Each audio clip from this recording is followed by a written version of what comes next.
Good early morning. It is Thursday, June 6th, 2013. This is your Island Blader speaking. Here's what's happening. So I'm here talking at about 12:30 in the morning here, and I'm actually not going to rant and rave about sports. Okay? Mets won, big deal, whatever. Um a friend of mine from my church actually has made a request to me to make a rant about concerning one vector marketing. Okay. They have been the subject of a lot of controversy. Okay, they've been at it for a while, all right? But, here's the whole sequence of vector marketing, okay? And you're going to know my obvious take after I finish all of this. So, first, when you're in about 11th or 12th grade, or okay, maybe more like 12th grade, you're about to graduate high school. You see things either come into your mailbox, you see flyers around school, or whatever. You see a thing and it says work for students. You can make up to $16 an hour, or $16 base slash appointment, whatever. Okay? So you're thinking, ooh, $16 an appointment. Ooh, that sounds awesome. That sounds really good. I can make some good money this summer. Interested in summer work? Well, 16 bucks an hour you can make. Okay? So naturally, you look at the pay and you're like, oh, okay. Yeah, I'm interested in the position, blah, blah, blah. Or you might see it online. Yeah, you fill out your online app. Most places these days, especially chain stores, want an online application. So you fill one out. You don't expect anything. But on this thing, this workforstudents.com thing, or even you see things itself, or you call a number, whatever. Hi, oh, we see your application online. We were wondering, blah, blah, blah. Are you really interested? Do you want to come in for an interview? Now, mind you, I used to do Vector, except I wasn't 18. Okay, you know how old I was when I did Vector? 23, 3 summers ago. Okay, and it's like you fill out this application, and like literally 5-10 minutes later, they call you, asking about, oh, you want to come in for an interview, blah blah blah, and I should have seen the red flags right then and there. Like, oh, I got a job interview, mom and dad. This would be awesome. And then so you're like, oh, like what's it about? And I'm like, I wonder. It might be, and you get a lot of times, and I didn't know this because obviously even at 26, I still have a lot to learn about life. But here we go. You go there, they will actually schedule in on the same day. Like, really? Like, who does that? Usually you need at least like a few days. Like if you, like let's say today's Thursday, okay? Usually, oh, you want to come in for an interview? How about next Tuesday, Wednesday, whatever, the same day interview as you spoke on the phone for the first time. Okay? Next, you see a bunch of other people in some crappy office, you know, filling out the same application as you are. You're like, "Oh, so many people." You know? So, obviously you're in there for all the same purpose, and then you get started. Okay? So now as you're filling out your app, blah blah blah, then they call people in, a couple of people at a time. They ask like all the more of like 3-4 questions, blah blah. You're interested in full time or part time, blah blah blah. They try to amp it up, saying, "Ooh, I'm interested with this, that, and the other thing." And then you go back out after like that little short mini interview, and then you go out the next people, next people, next people. Then the managers come out and they start demonstrating these Cutco knives. Okay, now let me say this. Cutco is a really good product. It's a really good product. It actually taught me quite a bit about knives. It did.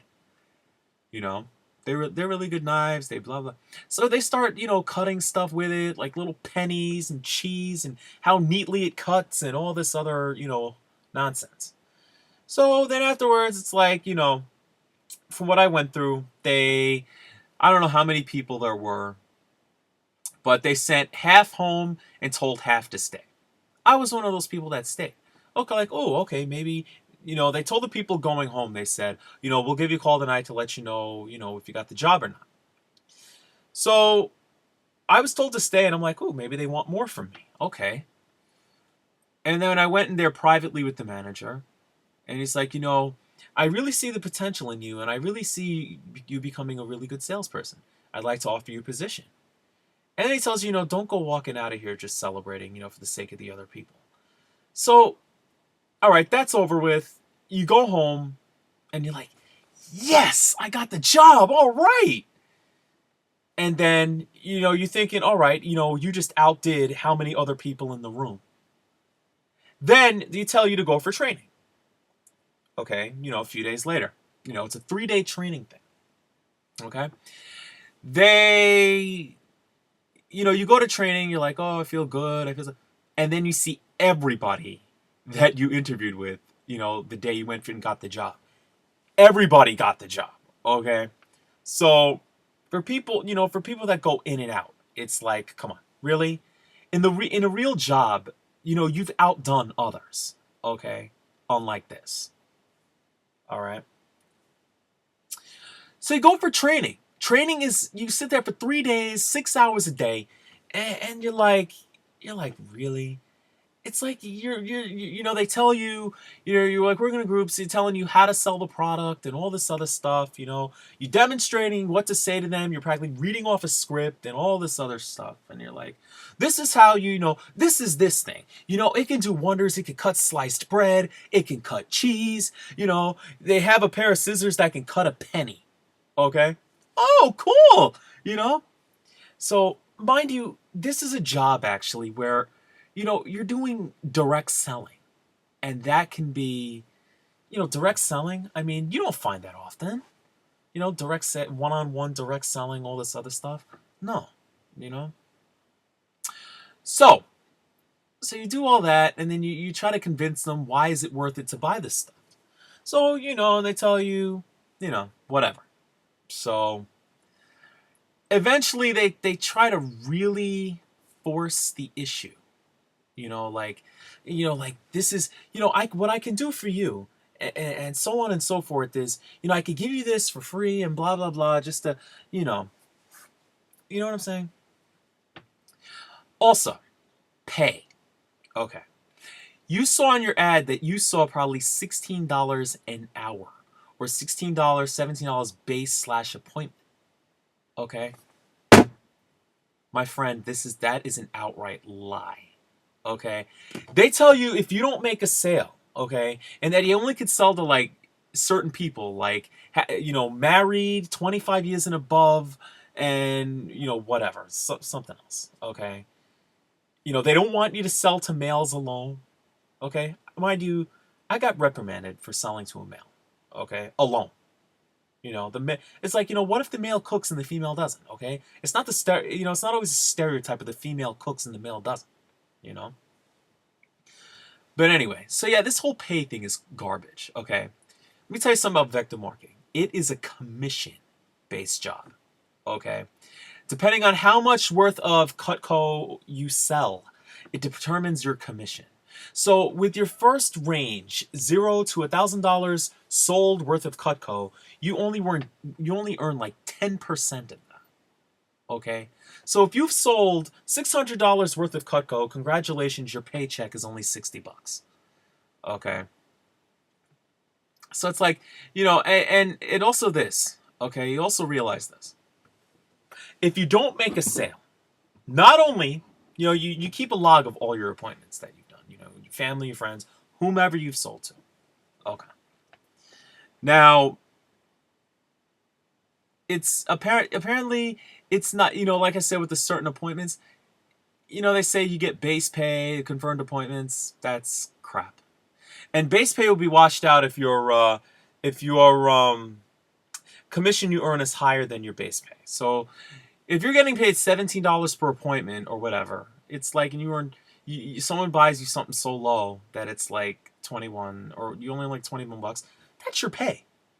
Okay, that's your commission. That's your pay. Okay, it starts with 10%. After $1,000, like 15, 20. Depending on whatever the range is. I think I only made it to like 20% or something. And here's the thing about Cutco knives. Much as they're really good knives, they are, and I'm going to quote Mr. Dink from Doug, very expensive. Okay, they're very overpriced knives. I mean, you know, they try, when your presentation, they try to have you compare Cutco to like Henkel's or Cutco to Wusthof or whatever. You know, and you know, you can't buy Cutco in a store, you order it online. You know, you can send it back. You can send it back for free sharpening and so on and so forth. You know, that's pretty good. You know, at least you know you're set for life when it comes to, you know, if your knives get dull or whatever. Okay, that's neat. But the fact is, the knives are overpriced. You know, you try to guilt trip them into saying, oh, you know, stainless steel, you know, it's going to be worth the cost and all this other stuff. So, you know, we're talking, you know, you're talking about all this. It's just, nah, trust me. It's, you know, it's really not. And then here's the thing. You're you're practically almost forcing these people to buy something. Because in another training seminar, they say, well, you know, I'm not sure if I could really afford this or buy this. Well, you know, you can actually pay this in 5 separate increments. So if you're talking, if somebody buys like $1,000 worth of knives, okay, like a $1,000, you know, 15-piece, whatever it was, okay, you know, it costs this much money, but you know, you can pay this over a span of like, you know, 3 months, 4 months or whatever, and you know, just divide it by each, you know, it could really do you wonders, and it just takes out every month, you know, and it's like, you know, still okay. And then these, but you know, after every appointment, you have to call the office that you got hired from, and you tell them what you did, how much you made, blah, you know, how much did people buy, so on and so forth. But if you don't make a sale, they get mad at you. Oh, you weren't good enough. You didn't push the issue enough. You didn't yada yada yada yada yada. And oh my goodness. So it's like they will get mad at you if you don't make a sale. Okay. Here's the other thing. Okay. They expect you to call them every single day. Okay. By 10 o'clock in the morning, if you haven't called them, okay, they will call you. Oh, you didn't call us. You know, what are you planning to do today? Do you have any appointments? You know, oh, I've got X amount of appointments. Oh, I don't have any appointments today. Oh, well, you know what? You know, maybe you should make some calls today. Because here's the thing. They want you, when you're in training, you know, they want you to, now how do I say this? Okay. They, you know, you get, you know, you get names down of people you might want to sell to, family, friends, whomever you know. But at the same time, you know, they tell you this, and then it's like, you know, oh, well, I'll do this. You know, you don't have to buy anything, but, you know, blah, blah, blah. Okay. So, you know, you'd have to really, really push in order to get appointments. A full day of appointments, you could expect to spend at least an hour and a half at each appointment. Okay. That you have to build up. Okay. So there's that. Okay. If you don't have any appointments for the day, okay, oh, I don't have any appointments, they'll invite you to come to the office to make phone calls. Like, oh, why don't you come in and do some, you know, do some phone time and, you know, all this other stuff. You know, we can help you. We can coach you. We can help you on what to say. Except, okay, why not? Okay. You go to the office only to find out that you have to use your own cell phone. Okay? Yeah, that's right. Use your minutes that either, you know, the phone bill that you pay or the minutes that you split up with your parents. Like, or something. Okay? You know, oh, you know what I'm saying? So if you want to, you know, it's a waste of time to go all the way to the office for whatever reason, just to use your own cell phone. One person told me, oh, why don't you come in and do some phone time? And I retorted back at him and I said, because I don't want to come there to use my own cell phone. And he kind of shut up after that. So, and another thing, they ask you if you have any friends that would, you know, that you can possibly recommend to do what you're doing, selling the Cutco. So they expect you to write down a list of names and numbers of your friends in order to, like, oh, and they call your friends. Oh, yes, they do. And then your friends wonder, oh, how did I get this number? Did you give him my phone number? What? I felt so awkward doing that. You know, giving my friend's number to complete strangers, trying to recruit them. I remember, you know, a couple of my friends, and I said, trust me, you don't want to do this. I'm telling you. Like, pardon me, like I said, I was a 23-year-old trying to make money, for the summer in between semesters at school. Yes. But, it's really ridiculous. And another thing, if you don't mind me backtracking to your appointments, after you're done doing your appointment with that person, they want the customer to give you ask the customer to give you, oh, do you know of like 10 people you might know in order to, that might want, to go through this, that might want to buy this stuff and blah blah blah, following this whole script, which ain't gonna work accurately. Okay, it's almost like you almost sound like you're talking down, but it's like they want you to do like this whole, like, you start here, then here, then here, then here, like a family tree, etc., etc., etc. And people are going to wonder, why did you give this person my name? Blah, blah, blah. And at the outset of what they tell you about the job, they tell you, oh, it's no telemarketing, no telemarketing involved, no cold calling, because you get set, and, they say, we set you up with appointments and so on and so forth. Lies, okay? It is very much telemarketing, okay? It is very much telemarketing. It's something you don't, seriously. It turns into telemarketing. And then, when you get a no response for this stuff, it doesn't make you feel good. When you're a telemarketer working for some dumb company, I mean, people don't answer the phone.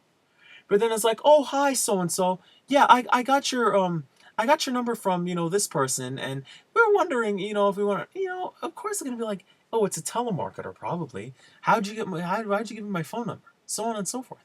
You know how awkward that feels? That's really awkward. Like people want to be disturbed by that stuff. Like, oh, my number? Like, what is this? It's just, yeah, it's, I'm going to honestly say this, and I know I've been talking here forever, and if you're getting a little like bored, I'm sorry, but it's really, like I said, they're good knives, but honestly, they're really, really not worth, doing this whole thing. I mean, you're paying for your own gas if you drive a car. It's an hour and a half. It's everything else. And then you look at them, and it's like they may seem like, mm-hmm, mm-hmm, mm-hmm, and it kind of, in a way, I mean, personally, I feel kind of bad watching people, their credit card information or whatever, and you feel bad. It's like, you tell them you don't have to buy anything. Instead, they end up being sort of guilt tripped into buying something. And yeah, you make your commission and so on and so forth, and it's whatever. It's really, really, they prey on vulnerable 17 and 18-year-olds. They go to high school graduations and start handing this stuff out because they think, they think 17 and 18-year-olds are pretty vulnerable. Like, oh, this sounds really neat. I should go for this. And if you, God forbid, you have a job, let's say you have a job flipping burgers at McDonald's or something, and I know I'm sure you don't get paid much, but, like, oh, I quit, I took a new job, blah, blah, blah. And then you realize it's like, why did I quit my day job at McDonald's or something like that? Just because you saw the money. I'm telling you right now, it is really, really, really not worth it. You get treated like a pawn, and it's really just something I honestly recommend you don't do. Like, and there's a huge petition board, saying stop the dishonest sales, because it really is a dishonest sales tactic. And it's not just Vector, it's any multi-level marketing scheme. It's anything multi-level, whether it's selling insurance, anything direct selling. It's like, it's a commission, they're commission-based jobs. You don't make anything. It's ridiculous. It's just, yeah, you move up the ranks, so on and so forth, advanced sales, you can move up to manager, whatever. It's not worth it. I'm telling you. They tell you to come to these team meetings every week, and it's like more training tactics. It's useless. Okay? I'm telling you right now, it's useless. If you have a job, keep it. Okay? It really, just keep it. If you don't, try looking for something more decent. And I know it's a tough market, it's a competitive market, but honestly, keep that going, because with Vector, You know, it's first of all, it's more of a side job because it would be so hard to do. You'd have a long day. God forbid you somehow make 5, 6 appointments. You'd have a hard time. I'm telling you that now. Okay. So it's obviously the choice is yours, but like I told you, it's not something I would do. Okay, unless you're really sales oriented, like you're really, and you really feel bad pushing people. You know, you're pushing them. You're pushing them. So I'm just saying it now. You know, just really be careful and keep your options open. But like I said, if I were you, no, no thanks. You know. Anyway, I have bantered on long and long enough. I'm almost at 21 minutes here. Usually my sports videos ain't this long. Anyway, with that said, this is Island Blader speaking. Deuces for now. You're welcome. You're welcome, Diane.